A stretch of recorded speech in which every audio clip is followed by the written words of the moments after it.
Shifting national attention away from the Republican Party is the Democratic Party showdown that's coming to a head tomorrow when about 442 voting party members elect the new DNC chair. Joining us now to break down the race is Wall Street Journal political editor Jeanne Cummings.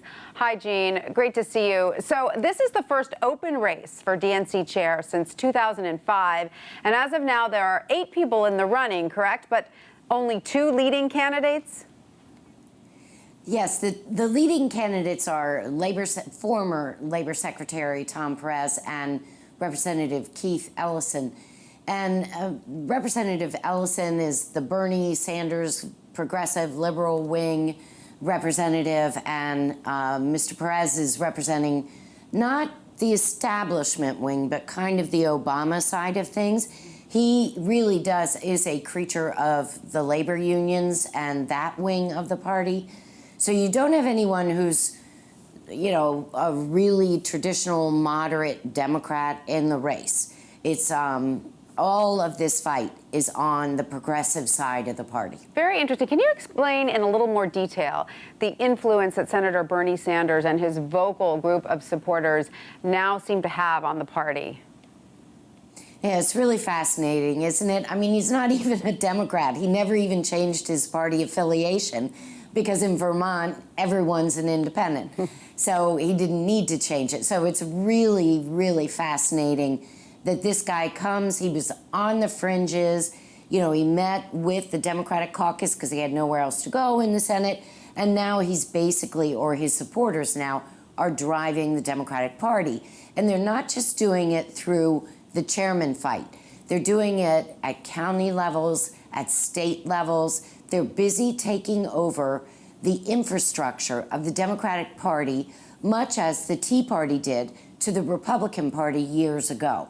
They took lessons from that, they learned from that, and they now are going state by state, county by county, slowly infiltrating the Democratic Party. Many of them are Democrats, but it's ironic that Bernie Sanders, an independent, is the inspiration for it. Yes, very interesting. And one of the pivotal issues, it seems, among the candidates and to those voting is how effectively a potential party chief can harness all the anti-Trump sentiment that we're seeing nationwide. That seems a little, unorganized at this point. Can they bring it under the Democratic umbrella?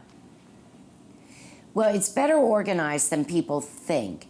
But I think you raise a very good point, and that is that there's been such a long lag between Election Day and when the Democrats are finally now going to pick a chairman of the DNC, that the horse is out of the barn.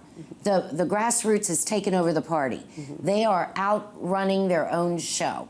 And so it'll be a big question how the new chairman, no matter who it is, finds a way to either organize or control this organic uprising that is taking place, or how they try to ride it. It's really going to be interesting to watch. And you say that both Ellison and Perez come from the more progressive wing of the party, but what is distinct between the two of them, if you were to point to some big differences? Well, in terms of the big differences, I think Perez does have some ties to incumbents in Washington that really matter. And so, he's out of the Obama White House. He's got those ties to the Obama infrastructure. Ellison doesn't have those kinds of ties. Perez might have some better ties to the donor network in the Democratic Party, whereas Ellison definitely comes from the sort of uprising progressive wing. But Ellison would have ties then to the Elizabeth Warren wing of the party, which is quite substantial, very active, and very important.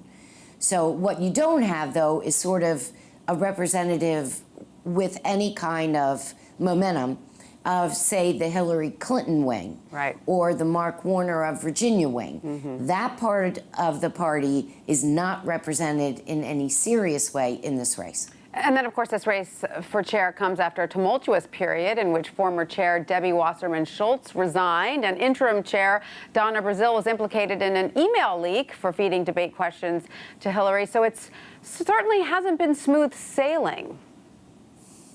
Not at all. And I think what we're going to see is a period of time where the Democratic National Committee is not very relevant. I mean, what you're hearing from the activists is that they just want the DNC to raise enough money, organize email lists so that they can create, they can get in touch with their activist base. Right. That's all they really want. They don't want leadership. The activist base that's already out there knows what they want, and that is oppose Trump at every level, at every moment, on every issue. That's all they care about. It really is like the Tea Party on its head. It is. Jeanne Cummings, thank you so much for that.